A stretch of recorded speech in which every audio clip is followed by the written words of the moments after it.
comfortable if we let our hands go and smothered her. So we did a lot of boxing with Joe Guzman, who's an awesome boxing coach. He's on the Olympic training team. So, we just really, really buckled down and did a lot of boxing. And now Tecia's hands, she overwhelms me when we spar now. It used to be so much fun because we used to like point spar with kicking and punch every once in a while. And now I just can't deal with her hand speed. She's just too quick. I mean, you are getting to be an old man. I am. I'm getting old. And actually, my birthday's on weigh-in day, so I'm excited. Is it really? Yeah, it's gonna be a great birthday. Oh, you're the 23rd, not the 25th. 23rd. I thought you were the same as my brother. Okay, so 23rd weigh-in day. Okay. Yeah. So are we having a party for it or what? It'll be after she wins. Yeah. You got to let us know. Oh yeah. If we're invited. That's what I said. I know you got to get us invited first. I know we're one. They'll be like, yeah, we'll call you. I'll camp outside of Juan's house until he has us there.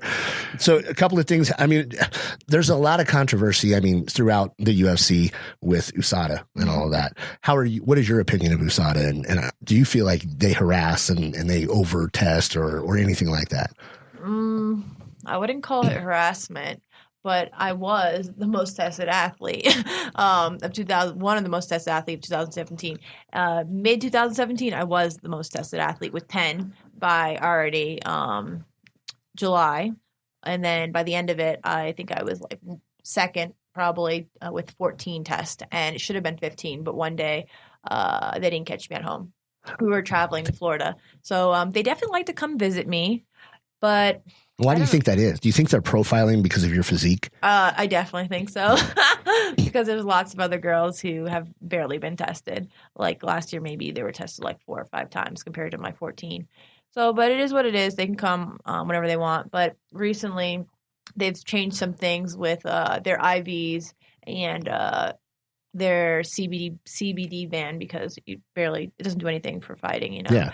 So that's open now, and the IVs, it's still very minimal, but I know it does help a lot of the athletes who cut a lot of weight. I've never had to use an IV personally, but knowing other athletes and knowing that can help them in terms of making a different weight class or just being comfortable at a weight class, I wish that they allowed that for fighters, but I do understand how it can mask certain things. That's why they banned it. I kind of just feel like they're in everybody's business too much. You know what I mean? And the whole testing for steroids and all of that stuff. And I mean, especially the CBDs and all of that, that's just ridiculous. Yeah, you're like, going too calling deep. that a performance enhancing drug is insane to me. Oh, that reminds me. So Infinite CBD just started sponsoring us. So we're working it out still with them, but tag them. They're helping us out. Infinite CBD. They're here local to Colorado, actually. So, and what about Rocky? Is she getting tested a lot too? It's so funny because the year before, when I wasn't living with her, she maybe got tested, I think 6 or 7 times. But last year she got tested, I think 12 or 13. And I think that's just because every time they'd come test me, they'd test her. No kidding. Well, that makes sense. I mean, just knock it out. Yeah. Only a few times they'd come and they'd just be me. That's insane. But like they'd knock on the door and be like, who's it for? Both of us? Okay. It's Tecia? Okay. When do they show up? Do they show up like at all hours? Just anytime they want or what? Yeah, different times. But it was early lately it's been like 7 a.m., 7:30. And it's a blood draw? It's usually urine and then sometimes it's blood. No kidding. Blood and urine together. It's always urine, but sometimes it's blood and urine. Crazy. Yeah. I know you mentioned one of your sponsors as the meal. How are you eating for your training? This camp, Nurture Meals, helped me out, and they send their meals direct to me, and they're like vacuum sealed kind of, and you just put it in the microwave for 2 minutes. And actually, they're like probably the best meal plan I've ever been on. I've been on quite a few. I like them because they're not like bodybuilding based meal plans. They're more just real food like turkey bolognese, fajita chicken with rice and beans. So I can eat that and make weight. So I love that. For some other athletes, that might not be great for them because they probably have to do the whole veggies, chicken, like 1 fat, 1 protein, 1 veggie. But for me, real meals help me. As long as I eat real meals, I'm good. I can still eat actually bad, but since I've been with Raquel in the last 2 years, she's helped me with the nutrition part as well because I do know that fuel and having good food fuels you in the fight as far as cardio and just lasting longer and being able to put out more output. But prior to like Raquel and my meal plans, I'd honestly just eat anything. Yeah. So I'm not super strict still, even though I'm on the meal plan. I'm probably on it about 60% of the time. And the other percent, like I make my own breakfast every morning, bacon, eggs, and sausage. Like I don't deplete myself and I don't cut much weight. So it works well. How much do you have to cut though? 7 pounds. See, that's easy. Oh man, that's so cake. easy. Yeah, it's not bad. God. But still, my 7 pounds, I'm still like, I don't want to do this in the bath. When I do I do it by bath. I don't like sauna. Yeah, because what's your body fat? It's probably normally like probably 16, 17. Fight weight, probably about 13. Are you really? You get to 16, 17? Oh yeah, for sure. I might not look like it, but yeah, Not at all. not even close. No, when you're taking the pre-fight media package stuff, I mean, it's ridiculous.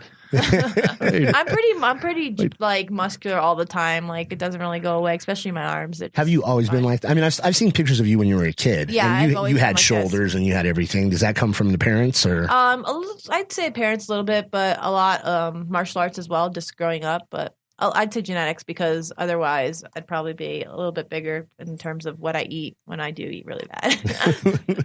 And speaking of your parents, who influenced you to get into martial arts, to get into kickboxing? Yeah, my mom put me and my sister in karate one day. I was 5, she was 6. My sister hated it, never went back, and I loved it, and I stayed in it. And it really helped me just focus in school and do really well and stay out of trouble. So when it came down to competing, mom was cool with it?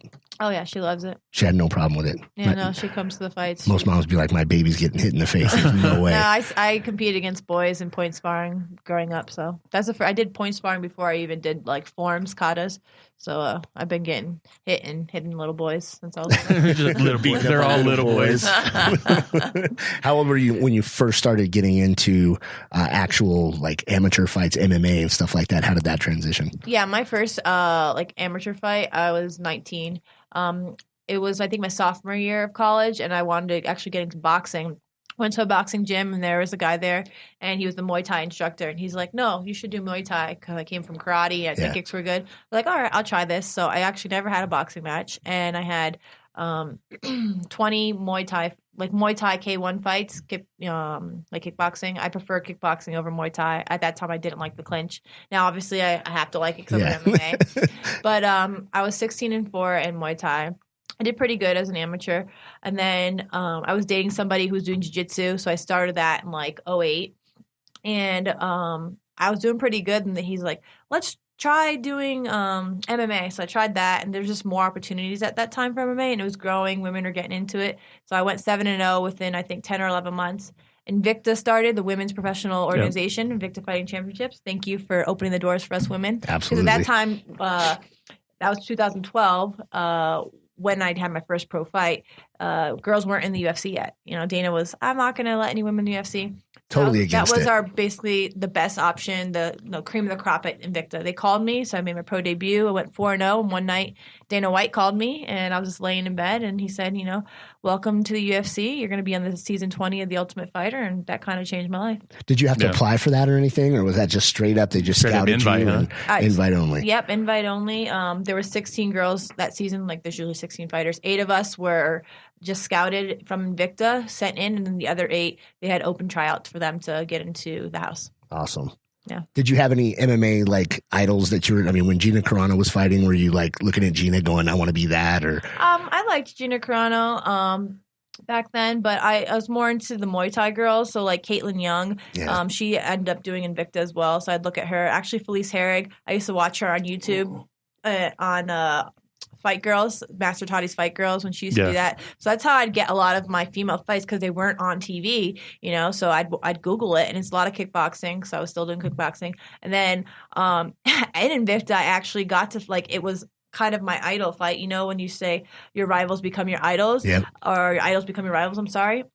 I remember watching her when I was just an amateur, Felice Herrig, and then I fought her at Invicta, and then I beat her, and then I think that was the last fight, or no.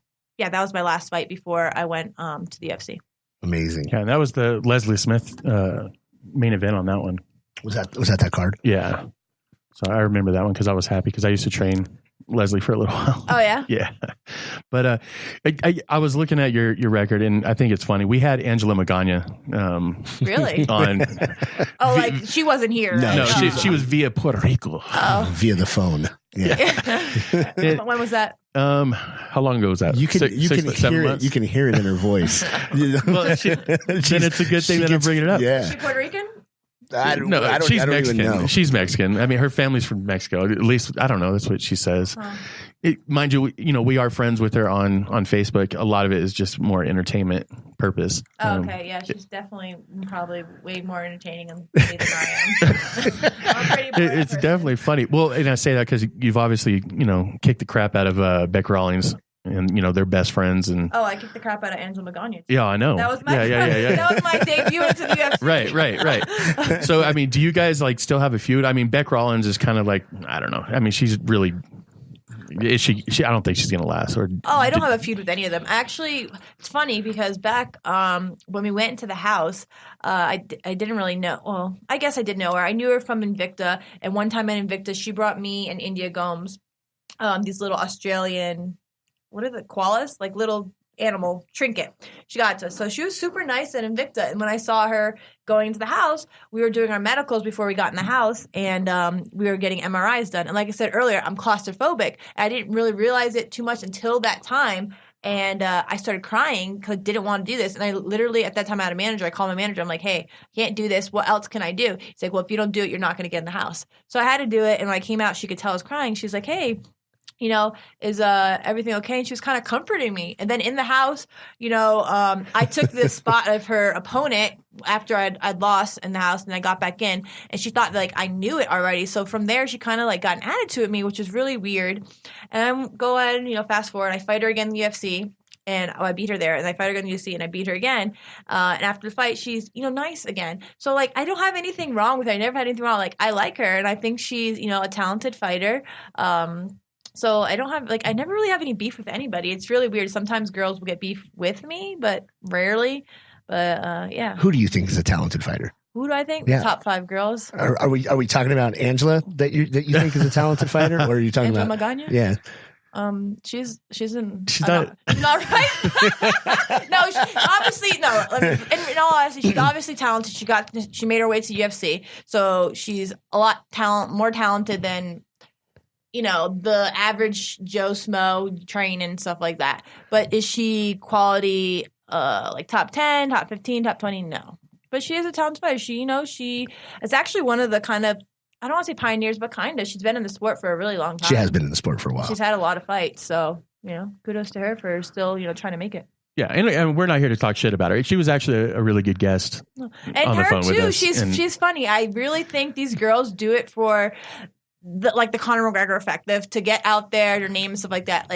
Once the whole Your Majesty thing is that your time. Yeah, when you confront them, they have nothing to say because Magana, you've talked shit about me online and stuff like that, but when I see her in person, and I called her out on it before, she was totally normal and nice. So I don't understand why these girls do that. But see, that's what gets me is that she does talk just a ton of shit. It's most of the girls like that. They talk shit, and then when you see them or confront them and ask them about it, they become quiet and they give you a different excuse.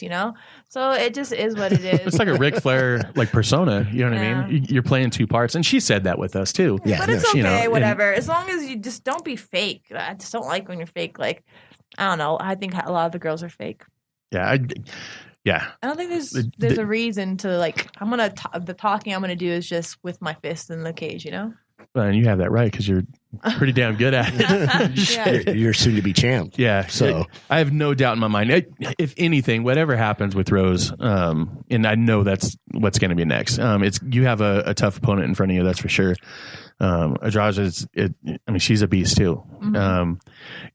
I'm looking at her stats, and her biggest thing is her takedowns. She's got a huge percentage on takedowns. And you're not horrible on the ground by any means. And obviously, you'd rather stand up. Are you doing a lot of work with takedown defense? And yeah, this camp I've definitely focused a lot on jiu-jitsu and my wrestling. I'm ready for it. Yeah. I love it. She's so humble. Yeah, I'm ready. I'm not dumb. I know I've watched her fight, and I'm a big. Besides being a fighter, I'm a big fan of the sport, especially the women's division. So if anybody's out there, 115, even a lot of the amateurs, I follow Forum that has all women's fights, and like if they're looking for a fighter, I like keep up on it. You know, like who knows, this girl who can come out of nowhere and become in the UFC and quickly become a star. So I watch everybody, especially in my division. The strawweight division is actually pretty exciting.